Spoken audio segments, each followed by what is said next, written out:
Here we go with another guide about how anyone can hit Immortal. I can't even hit Silver, but because I'm making, I'm already self-aware that I probably make a ton of mistakes that are like costing me games, rounds, whatever, and I'm trying to get better at doing that. But when I see stuff like this, it bothers me so much.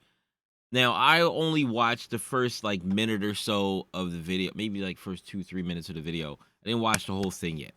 I want to react to the rest of it because the first thing I think that he said, it was like that thing that's overrated, which is aim. And I've been working on my aim a lot, and I think my aim is okay, right? But then there are some things that people just do, and he said that he notices in deathmatch that people don't stop and shoot. And the very first thing we get to, which we'll get to it, is his 3 S's, which are C, stop, and shoot. I do this. I do this. Like maybe sometimes I make a mistake and I don't, and I stop a little bit after I shoot, and I have to, I check my my movement error like graph at the top of my screen to see if I was moving before I started shooting. And like sometimes, and depending on which gun you're using, some people do running gun. If you're close up enough, if you got a stinger or you got maybe a specter or something like that, maybe sometimes running and gunning you'll just get the kill. It's not best practice all the time. Everybody has their different preferences about running and gunning and not running and gunning and being by the book and all that kind of stuff. But I just want to watch the rest of this video and see if there's anything in here that like I'm missing the reason why I'm not ranking up, because I'm bronze and I am struggling, right? And the excuse is that, bronze is unpredictable, silver is unpredictable, and then like once you get past that. So how do I deal with that? Like I'm working on it though. I'm working on it. Like, and I feel like I'm getting better, but I'm still just stuck. Let's play the video. Let's just play the video. You guys remember how when you were a little kid, you always thought adults were like the smartest people out there, and they were so grown up and so cool and so responsible. But when you actually grow up, you're like, dude, these adults are literally just as dumb as kids, if not dumber. Nobody knows what they're doing, and adults are just basically older kids. Like, what? Well, it's funny because the same thing can be said about Valorant. When I was in Gold and Silver, I always thought that Diamond, Immortal, and Radiant players were so cool. They were so good at the game. I thought they were gods, and that... Okay, so technically, if I'm bronze, right? Like if I'm bronze, silver, or whatever, and like versus another Immortal player, I'm probably not as good as them, right? There's probably some reason why I'm not as good as them, and it could be because of, they're infinitely more situations under their belt, and having been through certain situations so many times that it's kind of second nature to them to react to certain things, right? And that's and you just play enough and you get there, right? And maybe they don't even think about that, but like, yeah, they are just better. They are just better. Now, there's a lot of things that they don't do. Like, literally, I was watching this video. I didn't even watch the whole video. I was watching this thing talking about crosshair placement and where to place your crosshair. Not like at the people aiming at the floor, but literally, if there's a smoke here and someone's in the smoke, why is there an Immortal player? Why is there an Immortal Jet aiming at dead center of the smoke when she can see both sides? And then Reyna comes out of the side of the smoke and then she dies, or it was Reyna or another Jet or whatever. Anyway, enemy comes out of the side of the smoke and kills her because she had to flick all the way from the center of the smoke to the edge, then to the to all the way where the person popped out of the smoke at to kill them, and the person killed them first because their crosshair was in the wrong spot, right? I know this as a bronze player. I know this, that you don't aim directly at the center of the smoke if you think someone's going to pop out on the side of the smoke, right? You aim at the edge where you think they're going to come out. You place yourself in an area so that you can see the one side of the smoke or whatever, and like you place it on the edge as if you're on the edge of a door, or like where a door coming, you're not directly on the edge, but a little out from the edge where you think they're going to swing to, so you can have an easier time getting to their head when they pop out, right? Like, I know this. I do this, right? I do this already. This is something that I've started doing already, and people keep saying that if you do this thing, if you do these things, you'll just anybody can just rank up and get anybody can just do it. Anybody. And I'm just like, I feel like it's just discrediting the people that did get there, even though their crosshair placement might not be perfect, their aim might not be perfect, their game sense might be a little off, they might just be better at aiming, they might be, good at hitting their shots, they might be bad at making decisions, but they're good at following directions. Like, there's so many different things that could be going on in that person's head to get them to the high rank that they are, right? So somebody can be good, just good in different ways, but it's just like, it's infuriating because I'm like, I feel like I'm doing all the things and I'm improving at all the things, but I'm struggling so hard to beat these people who are supposed to be my skill level, or bronze or silver, and you got the same people in Immortal, or same type of people in Immortal, Ascendant, Diamond, all the way down, and some of them are doing worse things than I see people in bronze and silver doing. So like, I don't know. Like, I don't get it. Hit those skill level. Well, it's funny because now I'm Immortal 2, and I've played against and with Radiance, and I'm here to tell you that literally anyone, and yes, even you, little Timmy, can hit Radiant. Like, I still see problems that I see in Gold or Plat lobbies still happen in these quote-unquote top 1% lobbies. Like, people still don't know how to default, duelists still don't communicate, and are probably going to bait you, and I still see controllers let their smokes bleed out when they throw them down. Like, seriously, is this really the top players that Valorant has to offer? So if you've ever thought to yourself that you'll never be as good as these high-ranked players, well, you're wrong. And I can tell you, with just a little bit of practice and determination, you too can reach whatever rank you want, honestly. So and it's not even like I don't have time. That's all I got is time. Those ranks. Firstly, let's talk about probably the most overrated part of Valorant, and that's aim. Do you have any idea how many cracked, out of their mind gold players I've met, or plat players that I've met? So before we go any further, this isn't going to be an aim guide, as we have a ton of those on our channel. And if you do want to hit a more... I wish my aim was as good as Goated's aim, or Gamer's aim.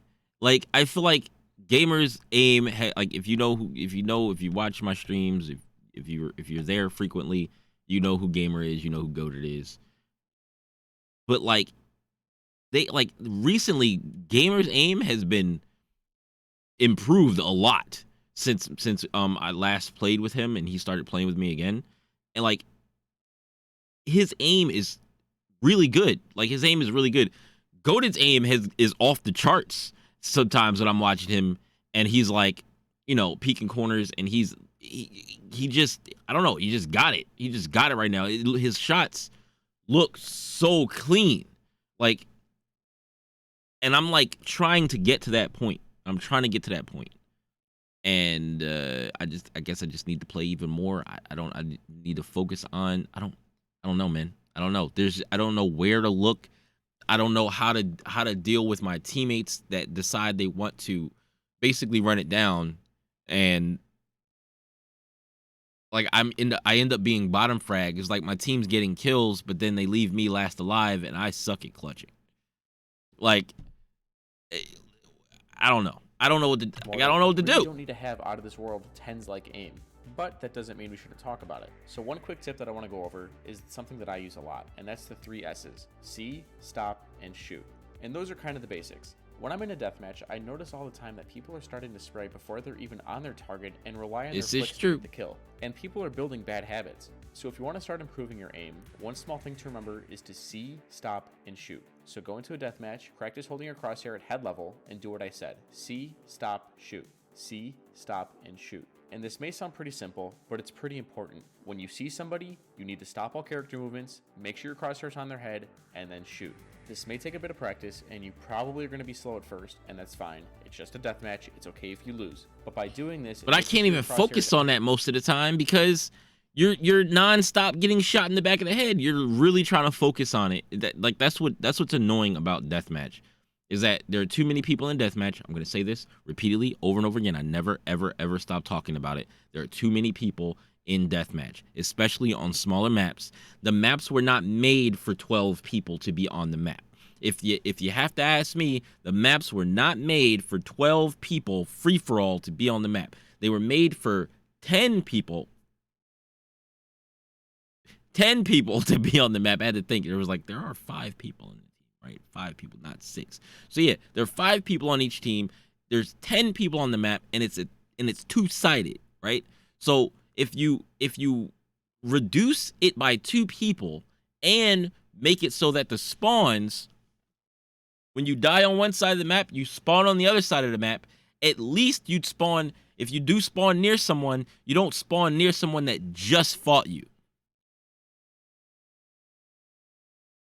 Like, it makes it so much harder to focus on what you want to practice in a deathmatch when every 3 seconds you're getting shot in the back of the head.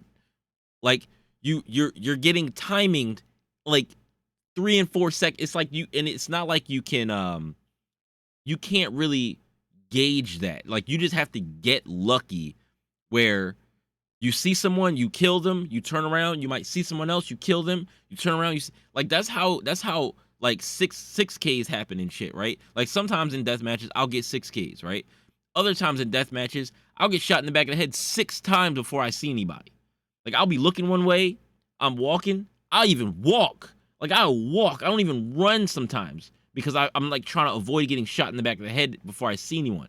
Sometimes I'll walk, I'm walking, looking, I don't see anyone, I turn around, bang, and I'm just like, okay, all right. Action on somebody's head and making sure that you're not moving, you'll slowly start building up good habits, and slowly you'll get faster and faster and faster. Okay, so enough about aim. Now, something I see that I notice in all ranks is that people don't really understand what man advantages are. Here's an example. Let's pretend I understand man advantage. I'm pretty sure I understand man advantage. That's the numbers game, right?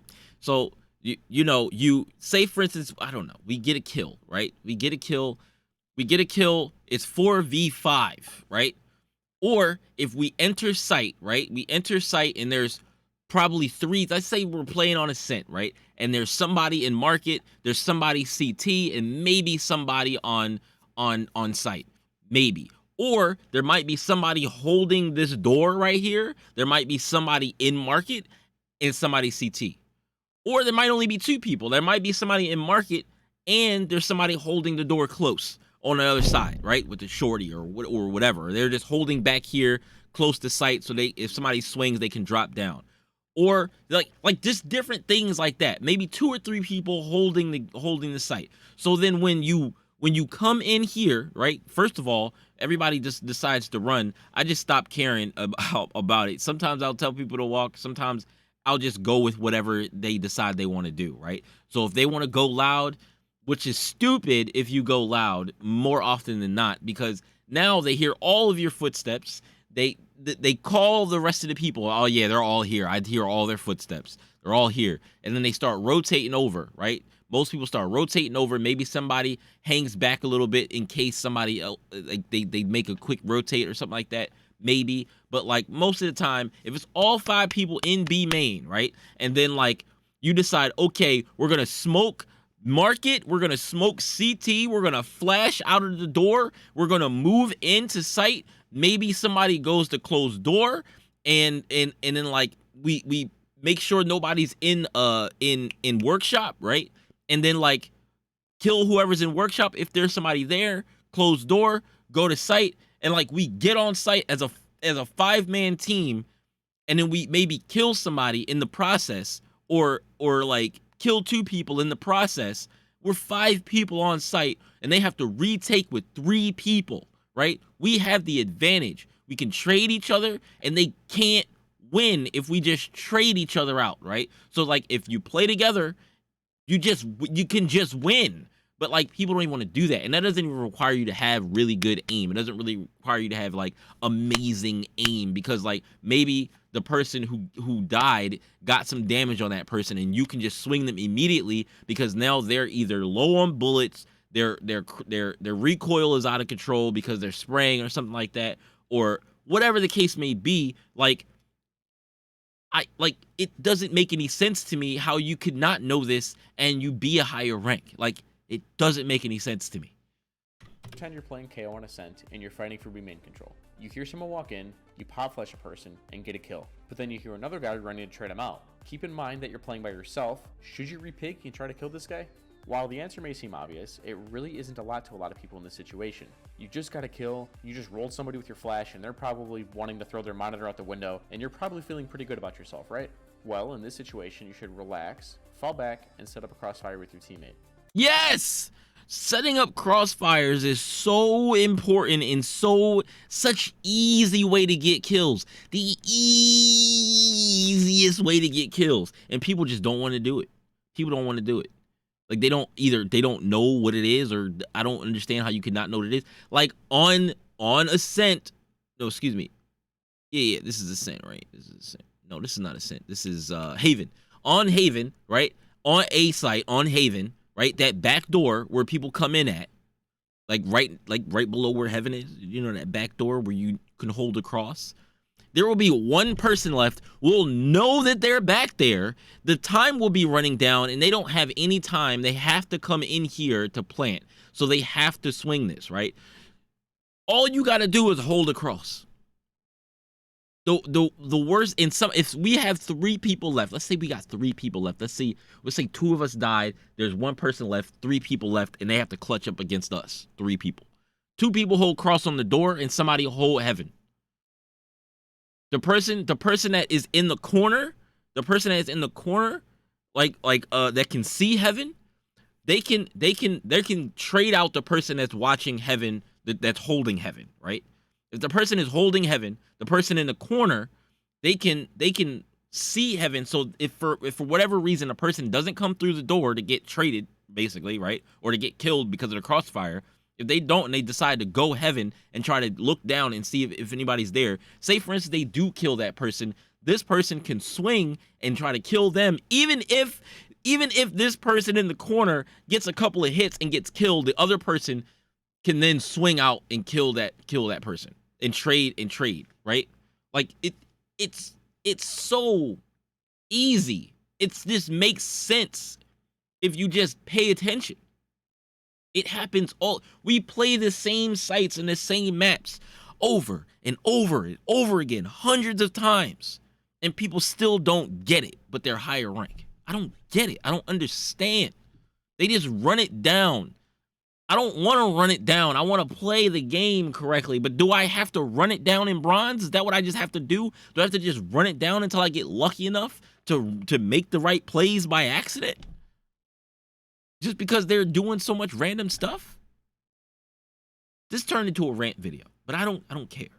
I don't care. This is going to be a long video. 5 versus 4, and the attacker's going to have to walk around and try to find a pick, because if they just execute onto a site and your team plays it right, everyone should be traded out and your team should win the round. Especially if they run into a crossfire, it'll be way harder for them to win that round. So what I'm basically saying is that your life is super valuable, but not only that, but you need to think about your utility. Let's say, for example, that you've been watching those flashy, aggressive Omen plays that people have been doing, and you're really feeling on this round. You're really feeling a kill. So you decide to throw your blind out instantly, and you try to teleport behind the enemy team, and you die, and you look like an idiot, and the enemy team is spamming question marks, and you feel really bad about yourself now. So not only is your self-esteem low, and not only is your life thrown away, but your team now has no smokes whatsoever. So if the enemy team wanted to hit a site together, they're going to have a much easier time knowing that the defense is more thinly spread, but more importantly, they don't have to worry about an Omen blinding them, or they don't have to push through a smoke anymore. But that doesn't mean that playing aggressive is always bad, and there's plenty of times where you should. Let's say that you're defaulting on Ascent, and one of your team... Okay, let's see what this is, because playing aggressive is not something that I am, like, I don't think I really played aggressive most of the time. Sometimes on attack, if I'm breach or if I'm a duelist, or like if I'm breach or if I'm fade or if I'm Yoru or whatever, I try to get my util out on site and like push the site, because that's what I'm all about, pushing the damn site and not just sitting in the spawn, right? Getting us out and onto site is what I'm worried about most of the time. There are times, you know, you hold back a little bit, but maybe most of the time you should just push site. Like, you should just do it. Especially in bronze, you should just push the site together. These people are not gods. Like, they do be hitting some shots sometimes, and people don't give bronze and silver enough credit, because some people do be hitting these shots, and there's way more of them than you think. Way more of them than you think got a little bit of aim on them. Way more of them than you think play the game a little bit better than a lot of people. Like, it's just, they don't get enough credit because the people that are higher than them and better than them see them as bad and see all the things that they do wrong. But down here in our own skill level against each other, we don't know all the maybe nuances of every single thing. Because like, we only know what we deal with, right? So let's put it that way. We only know everything about what we deal with on a daily basis while we're playing this game. We don't know all the stuff that Radiance and Immortals and Diamonds and Ascendants and all that shit up there. We don't know what they do. We don't know how they play the game nuanced, right? For them up there. But we know what we do most of the time and how random it is sometimes, and like maybe some of us can like get used to what the enemy team is doing enough to be able to make decisions about what's going on in the match, right? Sometimes some people that are actually thinking down here in bronze. Teammates gets opt in mid, and you're trying to fight for A main. You should be pushing the limit on A main. Clear your angles. One. What do you say? Is always bad, and there's plenty of times where you should. Let's say that you're defaulting on Ascent. We're defaulting on Ascent. Let me put Ascent in my head. Got A lobby, A main, mid catwalk. Okay, I see what I'm saying here. So this is A lobby, A main, this is A site. Okay, this is this catwalk, this is mid, courtyard, peeking mid. Okay. And one of your teammates gets opt in mid, and you're trying to fight for A main. Okay, so this teammate gets opted mid, and you're trying to fight for A main. You should be pushing the limit on A. We push the limit on A main. If it's a 2v2, right? A main. Clear your angles one at a time and try to kill a guy. Because with that pick, the advantage is now gone, and it's actually favoring the T side. But what if there's 4 people in A main, or there's 4 people A lobby, right? What if there's 4 people A lobby and there's 1 person peeking mid, and they get picked, right? Your teammate gets picked off mid, right? And then you're pushing up in A main, and then you try to kill somebody, and then somebody else pops out and trades you. They still have the advantage, right? Because now it's, instead of 5v5, it was down to 4, and then like you peeked A lobby, you tried to push A lobby to get a pick, and before you could escape, somebody else shot you. Now your team is down 2 players to their one player. So you still are at a disadvantage for pushing up in A main. I wouldn't push that far into A main, right? Why not just wait for them to push into A main and peek A main, and then get a pick and fall off back into A site? Now the advantage is gone and it's back to 4v4, and you fell off back into A site, right? You should always look at it this way. When there are even numbers, it always favors the T side, because you guys are going to be grouped up and you guys are going to be able to hit a site together, and then the defense is going to be more, like I said, spread thinly. There's probably going to be only 1 guy in each site, and then you guys probably have a free bomb site. So next time you want to play aggressive, just think to yourself, does my team need me alive? Do we need a kill right now? Or should I play back and be a team player? Okay, all right, that's a valid thing To yourself. to remind myself about. Does my team need me alive? Does my team need me alive? If I'm entry, my team needs me to do my job and get on site, right? If I'm going to entry, my job is to get my team on site. So if I get my team on site and then immediately die, and then my team spills onto site, plants bomb, and then takes the site, I've done my job. They don't need me alive. Like, I've already fulfilled my I've already fulfilled the job, right? Does my team need me alive? Do we need to kill? Do we need a kill right now? Is like, okay, do we need a kill right now? Like, thinking, I'm trying to think of situations where I would want to go for a kill or look for somebody to get a kill. Like, maybe like holding flank, holding flank and making sure we don't get flanked. We get the kill, or I push out and try to stop the flank or whatever, and maybe I stop the flank. I get a kill, and now we're at advantage, and then now I fall back off after killing the flank and go back to my team. That, I guess, maybe. Right now, or should I play back and be a team? Should I play back and be a team player? Do I need them to get me onto site, or do I need them? See, this is the thing. When I'm playing Breach, or I'm playing Fade, or I'm playing Yoru, maybe if I'm playing Yoru, I can do that. That makes sense.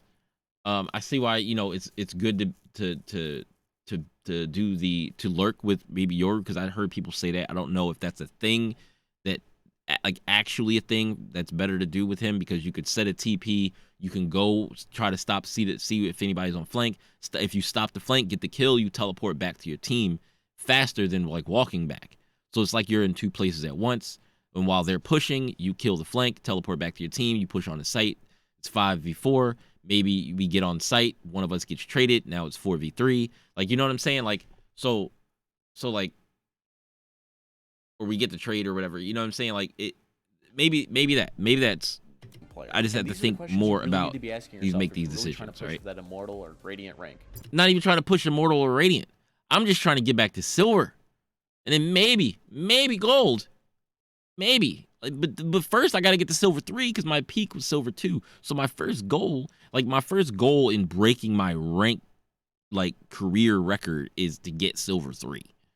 Now, before we get into the rest of the guide, I just want to say that if you're looking for guides for other things, and maybe it's because I don't play enough. Maybe it's because I've been creating content and I don't play enough. Because Gamer, when I first started playing with Gamer, he was Iron 3. Like, he was Iron 3. And we all started playing 5 stacks all the time. It was me, Gamer, Goated, Boba, and Fox. And that was, we played 5 stacks with other people, but those are the main people that I normally play with. And Gamer even plays on high ping when he plays with me. He's West Coast, and he plays, and we try to, use central servers, and he has the highest ping usually when he plays, and he still be putting in work. He still be top frag sometimes. Like, it's nuts. So it's like almost no excuse. Like, he just plays more. Like, he doesn't create content. He just plays the game. So, like, me, I play some other games. I do some other stuff. I'm getting tired sometimes. I gotta edit things. I'm streaming. So I don't play as much. But right now I'm kind of hungry. So I'd be playing more, but I also do stuff like this, make content. So yeah, I think I might just need to play more and focus more on the decisions that I make.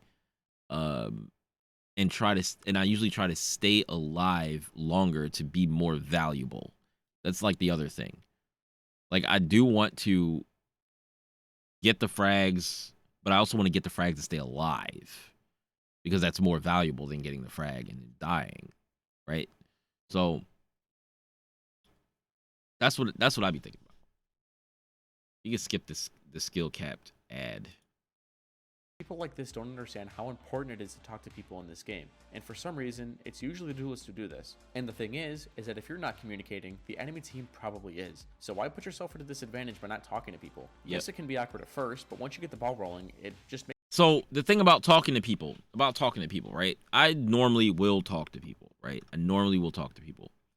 If nobody talks, sometimes I'll still talk to people, right? Sometimes. If I talk to people and they disregard everything I say, and don't even try to do anything that I said, I just stop talking. Like sometimes if there's some like pivotal information that needs to be said, like I don't know, I took a 1v1 in like mid or something like that, and it, I might tell them, oh, this character is in mid, watch here or whatever, ping it, and just so they know. But if it's something that happens and I'm around everybody, it's like if y'all not talking and y'all not listening to me, I'm probably giving the least amount of information. Because if they're not listening to me doing anything else, then it's like, what's the use? That's what it feels like to me. And I don't want to hear, oh, you got to do it, because it's mentally taxing.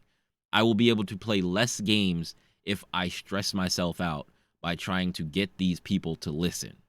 Like, so it's much simpler when there's at least one or two other people who are willing to communicate and talk and just give info. Even if it's the smallest amount of info or whatever, it's better than like not having anything. So if somebody says, hey, what's up, then usually I'll probably talk. If I say what's up or I say yo, and somebody says something back, and and they continue to talk, and in the first round we're communicating, we're common, then we're gonna be common the whole game. Makes the game a lot easier to play, and it's the easiest thing you could do to improve your odds of winning the game. There's just so much that goes into communication that people don't even realize. I honestly think it's the most important part of the game. The first part I want to talk about is the tone of voice that people use when talking to other people, and this is very underestimated. So we've all had that one teammate who just doesn't know what they're doing. Like, say for example you have an Omen who throws a smoke that bleeds out so far into sight it gets you killed because somebody walked out of it and was able to retreat back into it. Now, you may want to strangle him and tell him how bad he is, but keep in mind, you still have a lot of game left to play with him as your teammate. So after the round is over, so you're not distracting anyone who's still alive, tell your Omen, hey man, next time you throw a smoke, make sure you throw it so it doesn't leak out into sight so the enemies can't hide in it. Just be nice to the guy. That's all I'm telling you to do. Don't.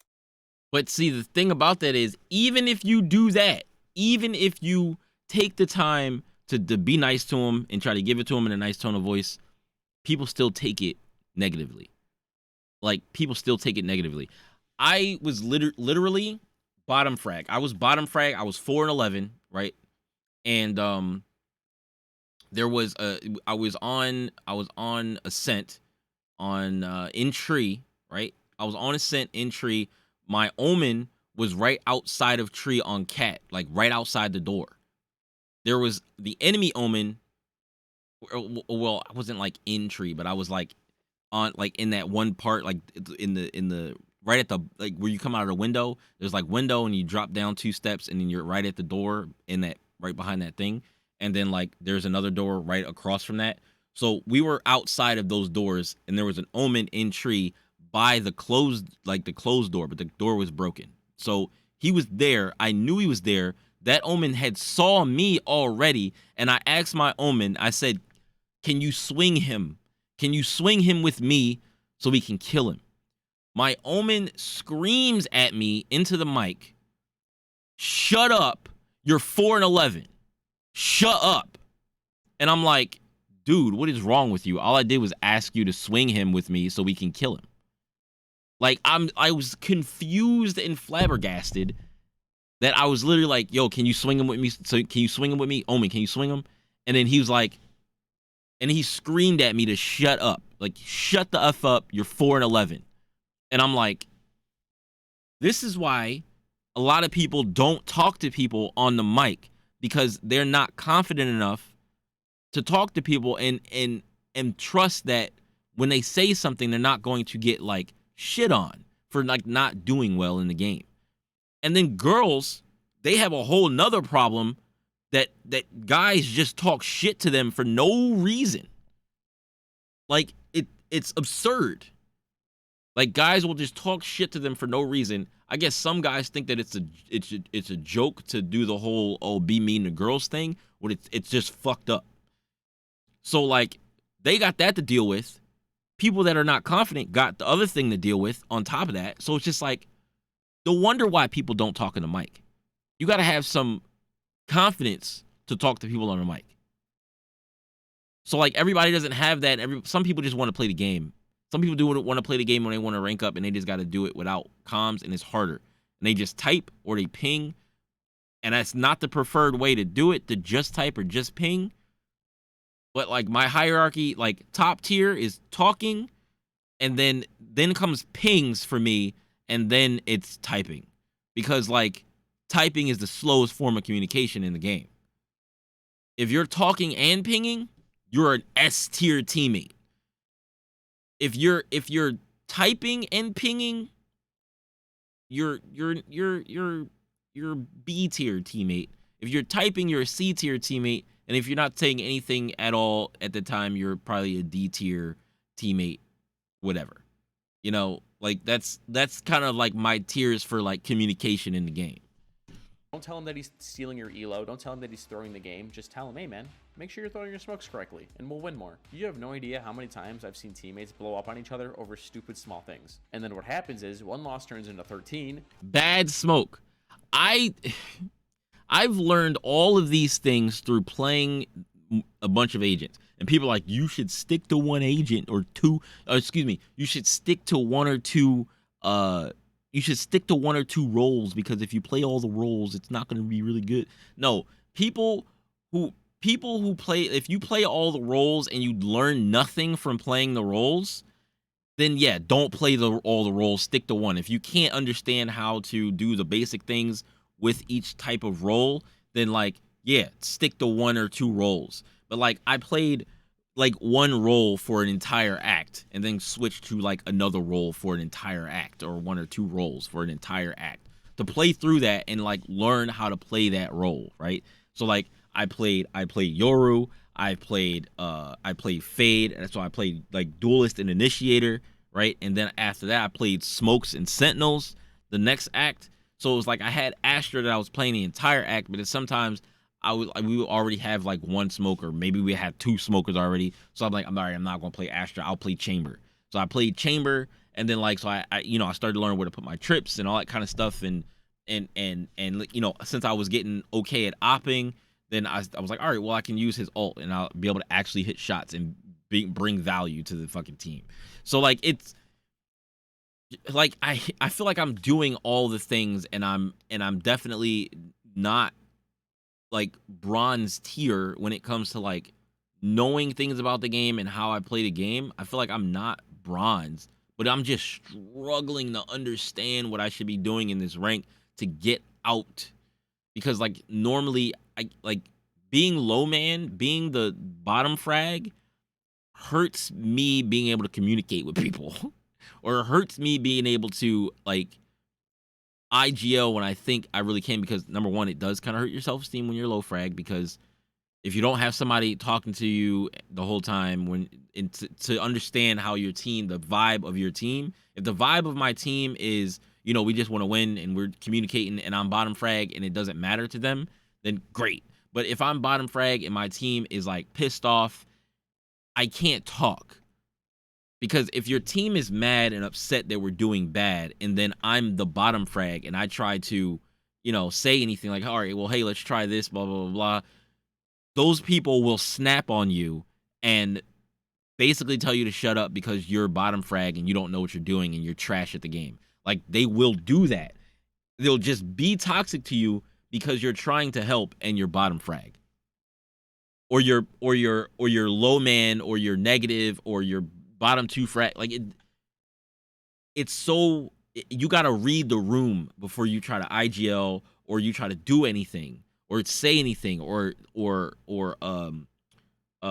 suggest any plays. Like you can't be bottom frag. You can't be bottom frag and your team can't be upset. That's like the two things. If your team is upset and you're bottom frag, you can't talk, or literally sometimes, or more often than not, make it worse. It's crazy.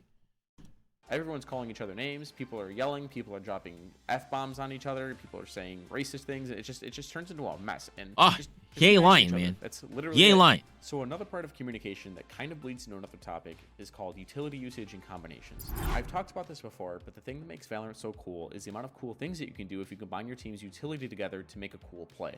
For example, I'm a Cypher man. Now, this is something that never happens in any of my games, right? We never really like combo util together to win something, and I feel like that would definitely like help. Like if we knew that they were gonna like, okay, they're probably gonna push out of, I don't know, let's say let's say they're gonna push into B main, right? Let's say they're like, oh, they're gonna push into B main. We know they're gonna push into B main. Let's have a Sage and Raze hold B on Ascent, right? And they push in. They push in. You throw a slow into B main behind them, and then you throw a Raze grenade like in front of them. So like basically the only way they can't go anywhere, they get hit by the Raze grenade at first explosion. They either back up and they get slowed and they get blown up by the second one, or they try to run head first into you to get past the grenade, and they're probably going to get blown up again, and then you spray at them and then they die. Like you probably can kill the whole team with one play coming through B main. But instead, what usually happens down in low ranks, and I mean, I'm probably, I'm guilty of it myself, just kind of like using a utility on something and then not really getting any value off of it. But I'm starting to recognize that, and I want to stop doing that, because like it'll be times where like we're holding a site, and I just throw stun right through B main. I'll stun a bunch of people, but nobody swings on it. Nobody does anything about it. They just get stunned. They back off for a second, and then that's it. Or you'll see Sages throw a slow into B main, and it'll stop them from pushing in, and then it goes away, and then they just push in. Like it sometimes it's good, I guess, because it stalls a little bit and gives your team a little more time to get on site. But what if there's only 2 people there and they're playing like split or whatever, and like it's 3 people on the other site, it's 2 people here, or it's 3 people on the other site and it's 1 person here. One person like peeks and throws something. You throw your slow, you throw a grenade, and it kills that one person, and then now they're pushing in on A site and you're on B, and you use your utility or whatever, and it's like we could have got more value out of that, but we got 1 person. We're at an advantage now. Like there's so many things to think about. I like doing on Split a lot is that I'll come up into heaven and I'll throw my camera on this wall as the round starts. And if I have a flash character with me, I'll tell them to throw it when the enemies walk into stairs so we can peek together. And the enemy's totally blind, they're not having a fun time. And like extra bonus points if you have an Astra, right? Because then you can throw a star there and you can suck them, and then it's a fiesta. Now, just imagine you're the enemy team and you just get absolutely dumpstered like that. You're never going to want to take heaven again. And then their mental is just shot. Like, they just got dumpstered super hard. And they're going to be thinking, oh, God, these guys know what they're doing. They're super coordinated. They're hacking. They're radiant. They must be on a team together. I must be facing Sentinels. Another combination that I see pretty often is Killjoys and Astras working together. And you see this a lot in pro play, too. It's because these characters, their utility just works so well together. They have great synergy. So the reason why they're picked so often is because it's really hard for enemies to take sites from these two if Killjoy places her mollies in her stars. This makes it so that if the enemy team decides to brute force their way into a site, it'll actually be impossible, as they're just going to get sucked into this molly and get fried. Okay, so I can go on forever, but one last combination I want to talk about is... Oh, damn, that is really good. You have the turret there, and the turret only sees them when they go past a certain point. So you put the star there, and as soon as the turret triggers, you trigger the star, it pulls them in, and then you concuss them, and then you shoot them and kill them, right? So like, I mean, maybe you don't need all that utility. You probably just need the pull, and then you can swing them. But like, if you concuss them, you just guarantee the kill pretty much. That I like a lot is on Split. So you got a breach on A site and a Raze on ramps. So if Raze peeks out and sees a lot of people trying to take A, she can call for her breach to rip his stun.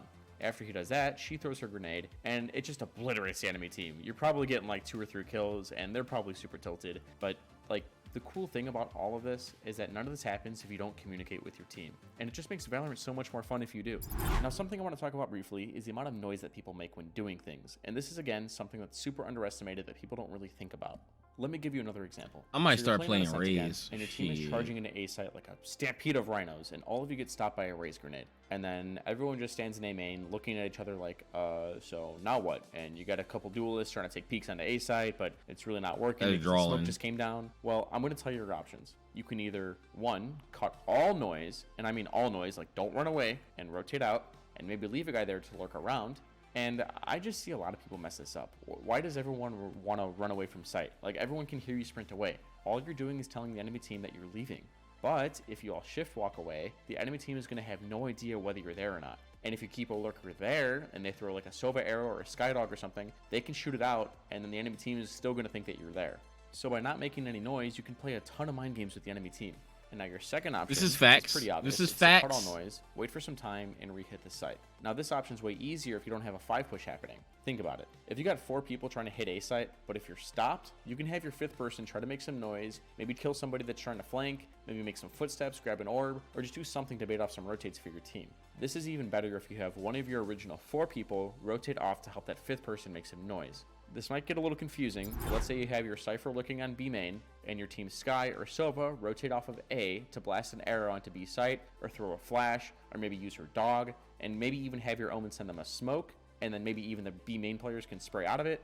This usually should make enough noise for your A guys to push on the site, and then your B guys who are trying to bait out the rotates can work back through mid and help pinch through the site through catwalk. Now obviously this requires a bit of timing, and you want to be a little patient, but what you don't want to do is do something like send 5 people up one site. Ooh, that is actually, I'm thinking about it, that's actually, and then just have the defense collapse on you. That's You ridiculous. cannot stay in one spot, otherwise the defense is going to figure out where you're at and just collapse on you, and you're going to lose the round. And the funny thing about this is, like, all of this sounds super simple, right? But people don't do it. And if you start doing these things I told you today, you'll slowly start seeing your rank improve. So yeah, this may sound simple, but why doesn't anybody do it? But this was all just one guide that we have. Because we're not even thinking about it yet. Like that's the thing. It's like we're not even thinking about it because we're too worried about like just reining in our teammates. Like if we get a team of people that want to do the right thing, then cool. But then you have like sometimes that one person that just ruins it because it's like, hey, all right, let's cut all noise. And then we're like, okay, cool. Everybody cuts noise. And then you got that one person that's like, they cut noise and then they walk, they take 2 steps, they take 2 loud steps. And it's just like, well, now you've ruined everything. Like now, well, they know that at least one of us is here. Right. And then they swing and then like, maybe we get the kill. Like maybe it works out for us. But like, if everybody's going to do something, if we're going to have a plan, everybody got to stick to it. Everybody got to stick to the plan. And a lot of people, and a lot of times you'll make a plan and then like there'll be like 1 or 2 people who just either don't hear the plan because their comms are completely shut off, which I've noticed sometimes. So like maybe they don't even hear you at all.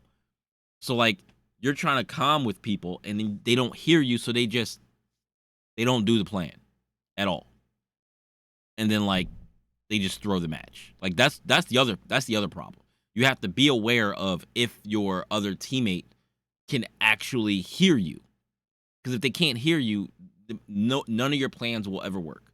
Especially if it requires them to be part of the plan. And then you have to type to them like, hey, you got to type the plan out, which is not going to go. Can you turn your comms on so we can make this plan? Like, at least you don't even have to talk. Just make it so you could hear us. Like that's another thing to think about. On our website though, we actually have tons of Radiant Smurf commentaries where we have Radiant this players is old. walking through exactly how to That's play during a old. live game, and they're super helpful to see in real time what goes through a top tier player's head. These players do a great job at breaking down everything and explain how you can play like a Radiant player. As we mentioned. All right.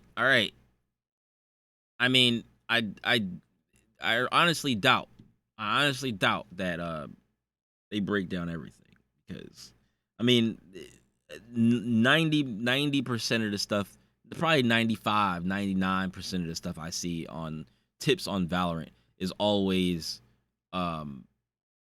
it's always like the obvious things and the obvious tips over and over and over again, crosshair placement, decision making, communication, but they don't break down the reasons why it may not work, or pitfalls that you'll come across where, okay, you got to watch out for this. Like if you're gonna try these things, you got to watch out for this. Like the thing about people not having their comms on.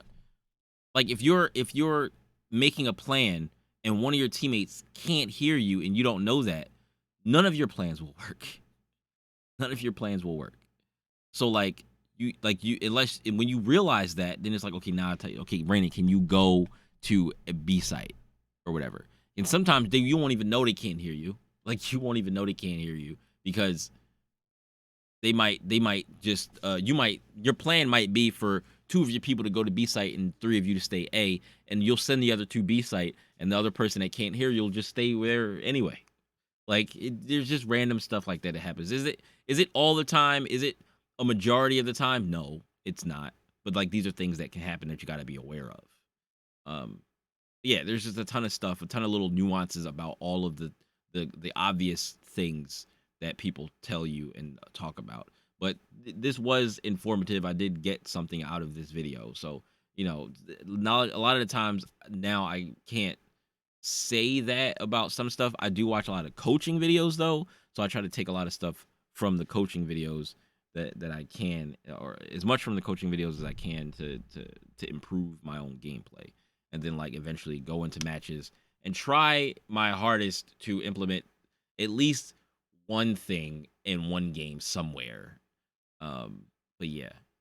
All right, well that's about it for this video, and thanks for watching. I know it's been a long one, a long ranty video, but all right, peace.